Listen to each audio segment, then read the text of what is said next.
Hey guys, what's up? It is Clay. Today I want to talk about something that maybe doesn't get a lot of playtime in our culture, and that is this idea of emotional intimacy. And why I think maybe a lot of relationships, whether that be friendships or romantic relationships, are kind of weak in this area.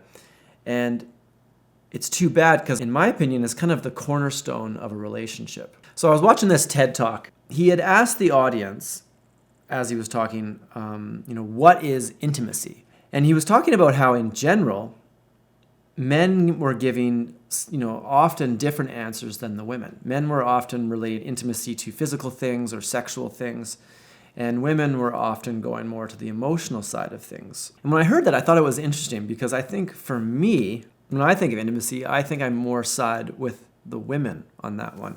So something kind of funny that I've always noticed, whenever I read like relationship type books or articles, like I read this one on how women react and how men react in relationships and what men really mean when they say this and what women really mean when they say this. The really interesting thing about that article was I was the woman in that relationship. And it's actually come up a few times like that, where often in these books and articles that are more geared towards women, I kind of relate with the women. And on top of that, it's funny, I actually had a friend say to me not too long ago, he's like, it almost seems like you're the woman in the relationship. Just because I value, value like emotional connection and understanding and like good communication. It's ironic that I get labeled as like the woman in the relationship. I have a feeling that men are especially screwed up in this area, probably due to a whole bunch of cultural programming that, keep your feelings inside, don't be vulnerable, be tough, be a man, don't show your emotions, don't cry, all these kinds of things. I mean, there's this kind of undertone with men that all that stuff makes you weak. So let me first kind of define what I think emotional intimacy even means. As I said, I think a lot of people don't even really know what that means. So in my opinion, emotional intimacy is kind of like that deep connection you have with a person, and it's more emotional rather than physical. And this could be with a friendship, it could be with a romantic partner. But I think the core of emotional intimacy is feeling accepted, feeling understood, knowing that you can be yourself, your whole self with a person, and they're going to kind of accept you for who you are. They're going to listen to you. You're going to feel almost like share a level of vulnerability. I think you can't really get into that state unless you're both vulnerable and you both share what is really going on inside of you, your innermost thoughts, your feelings, your ideas. And when you share these with another person and that person accepts them, understands you, that's a big thing because, somebody could just listen to you and not understand you. These are all the things that I think define emotional intimacy. And in my opinion, it's kind of like the cornerstone of a good relationship. So in my opinion, a lot of the other things in a relationship, I think, build off the emotional intimacy. I think really good physical connection and sexual intimacy, in my opinion, is strengthened by a good emotional intimacy first. And I think it's kind of why, have you ever had this happen where it's almost like over time somebody gets better looking to you, and other people, it's like you first meet them, they might be really attractive physically, but then as you get to know them, it's almost like they get less attractive and less desirable. And sometimes you meet a person and they might not even be that physically attractive to you, but as you get to know them and you sort of build that level of trust and emotional intimacy, it's almost like they become more attractive to you, more desirable. I think that comes back to this idea that emotional intimacy is kind of springs out into other things and actually can really enhance physical and sexual attraction. So one thing I like to do is I kind of like to talk to my friends, people I know, people in my life about their relationships. And sometimes people don't really want to talk to me about it, because I'm always trying to kind of figure this out, right? If you've got bad connection with somebody, like how do you fix that? So in my opinion, the basis of good emotional intimacy is communication. If you can't communicate with a person, you're never going to get to a level where you feel accepted, understood, and trusted, and you trust that person. Without communication, you can't get there. For the longest time, I was trying to figure out with certain relationships in my life, why do I never feel accepted? Why do I never feel understood? And I think, depending on your personality type, in my case, I think feeling understood is vital. I think that's sort of a key part of a relationship for me. Understood and accepted. And that doesn't mean always agreeing with me, but accepted for my ideas. And that's a big one. And kind of this feeling like somebody's not going to abandon me just because, maybe I said something wrong or said something they didn't like. What I've said before in the past to people is, I think with good communication, you can build emotional intimacy. But if you don't even have communication, if you can't even understand each other to begin with, the first thing you have to do is work on your communication and actually get to a point where you can speak to each other. So it seems to me that a lot of marriages, a lot of romantic relationships, people don't really ever get to this stage which is deep emotional connection. And why is that? I've kind of wondered why that is. And I've been kind of polling all the people I know, asking my friends, and it seems really common where, and it's kind of tragic, I guess, where people almost feel like they can't be themselves with their romantic partner. They can't really say what they're thinking. And I've experienced this in the past as well. So my personality is an INFJ, and like I said, I think one of the most important things for us, and I'm sure other personalities as well, is feeling understood and accepted. So emotional intimacy needs vulnerability, because without vulnerability, you can't really share yourself enough for the other person to even begin to accept you. I've noticed that certain types of people are naturally vulnerable. They want to be vulnerable. I think that's me. I want to have certain key relationships in my life where I'm actually can be vulnerable. I have to be able to trust a person before I get there. Other people, I've noticed, it's almost like they don't want to be vulnerable. So if you've watched any of my other videos about narcissists or toxic people, oftentimes these types of people, narcissists, actually one of their biggest fears is being vulnerable. So, these types of people never want to be vulnerable. So it's really actually difficult, or maybe almost impossible, to really build a true emotional connection with somebody who won't be vulnerable. So another thing about being vulnerable is it kind of requires another person who is able to kind of be gracious with you and respect you enough to not ridicule you or criticize you for your opinions. Let's say you're a person that has a certain view on something and you say it, and everybody just tells you you're crazy, that's so stupid, you're being dangerous. Or I kind of grew up in Christianity, and I always had a lot of ideas and questions. A lot of my questions kind of run pretty deep. It's you go to church and they say a bunch of things, and I got 20 questions. And I always thought it was funny how at the end they don't have a question and answer period. Why not? I got questions, and sometimes I would try to email my questions into people, the pastors. And anyway, I just kind of noticed it's not a very good environment for hard questions. And if you do ask questions to people, oftentimes they get really scared. A, maybe because they don't know how to answer them, but B, I think a good portion of people, they have their beliefs. They don't really want to question them, because questioning their beliefs almost feels a bit like blasphemy, if you know what I mean. It's sort of like, I will question all beliefs. I think that's really important, because if you can't question your beliefs and almost kind of verify your beliefs of why you even believe something, then do you even believe it, or are you just sort of adopting it from the community or from other people that are sort of telling you what to believe? I think it's really important to kind of know what you believe. So that's one place I've kind of experienced this fear of vulnerability. People don't want to talk about that stuff in religious contexts, I've noticed.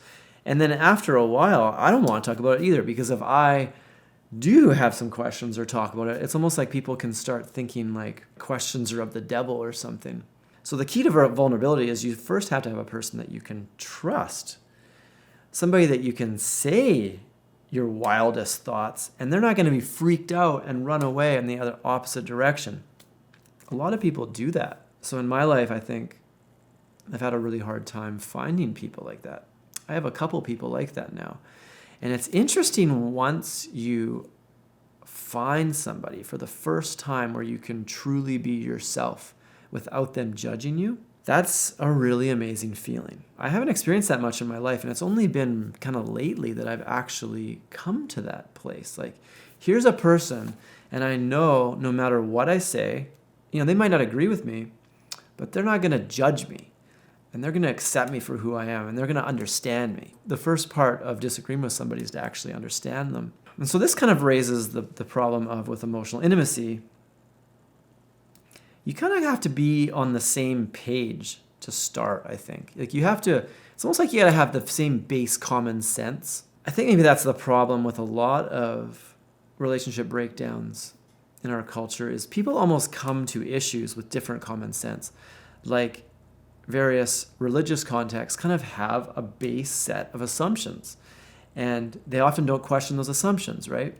And so if they come across somebody else who has a different set of base assumptions, say a different religion, or say like an atheist or something, it's almost like these people, they can't communicate. So I think maybe the first step to good emotional intimacy is to kind of be on the same page. But I don't even know if it's 100% required, because sometimes, what if you change your beliefs or change your mind? I would like to think that doesn't mean the end of your relationships. All right, so I'm going to get to the point here now why I think a lot of relationships are in trouble. A lot of people aren't being completely honest with their partners, their romantic partners.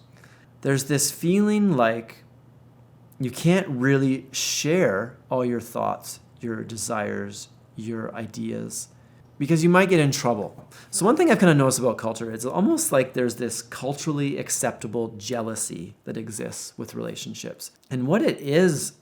And so this culturally acceptable jealousy looks like this. There's all these things that basically you can't really talk about, because if you do, it's almost like culture treats it as a criticism to the other person. So for example, let's say man and woman are in a marriage relationship and a man notices another woman that he finds attractive. I would say this is probably, a completely natural thing. And I personally feel that recognizing beauty is different than sexual attraction. I think those are two different things. And even then, sexual attraction is still different than kind of dwelling on that sexual, attraction. I think a lot of culture gets really confused about this. So let's say a man says, wow, that woman's really attractive. I think a lot of men or women in that situation, it's almost like they feel some license to be upset. And that is because culture says you are allowed to be jealous. Like, what is love? Love is not jealousy. Love is not ownership. Love is not entitlement. Love is not controlling a person. And it's interesting because I have a feeling that our culture is kind of screwing up the word love to kind of mean jealousy, control, entitlement.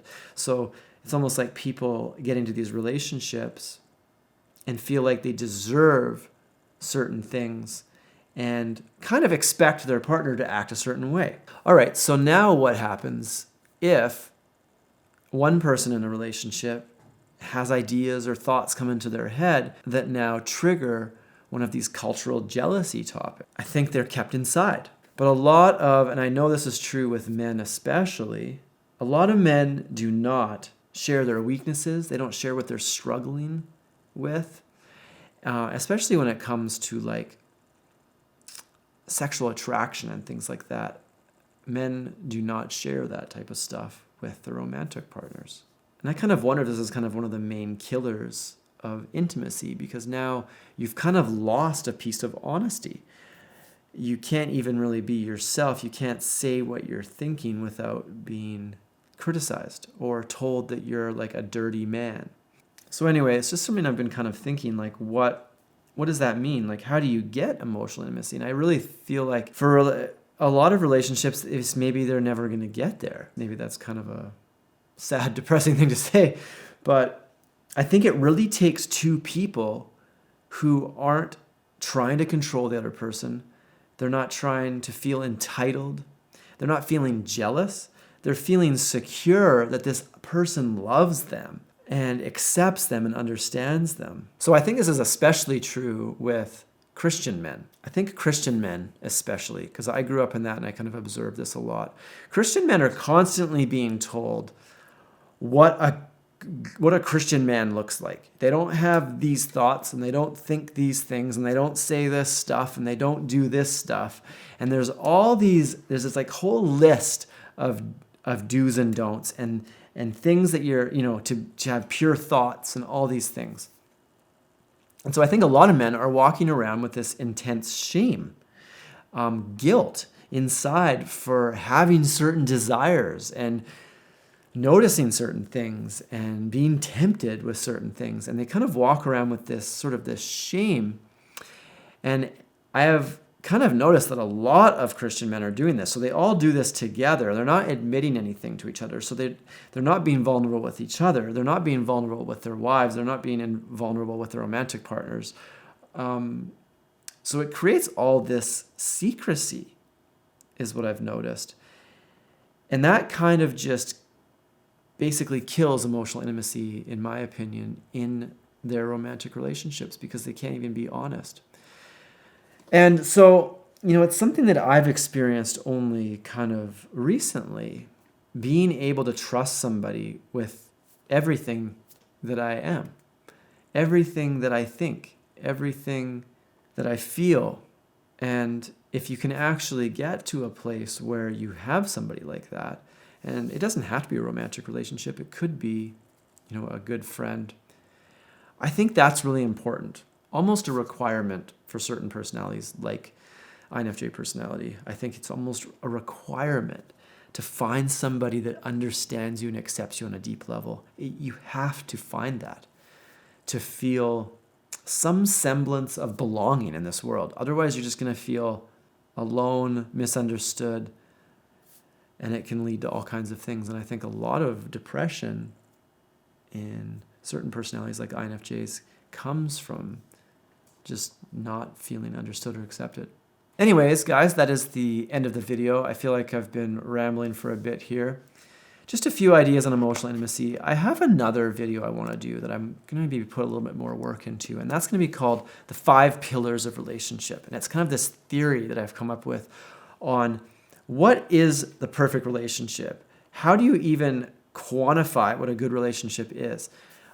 So there's these 5 pillars. One of the pillars, and I feel like maybe the most important pillar, is emotional intimacy. So that's kind of what I talked about today. It's like one of those 5 pillars, but I'm going to go into more of this in a future video. Anyway, thanks for watching. If you have questions or comments, please leave them below, and I will try to read them and respond if you have any questions. Okay, thanks. Have a great day.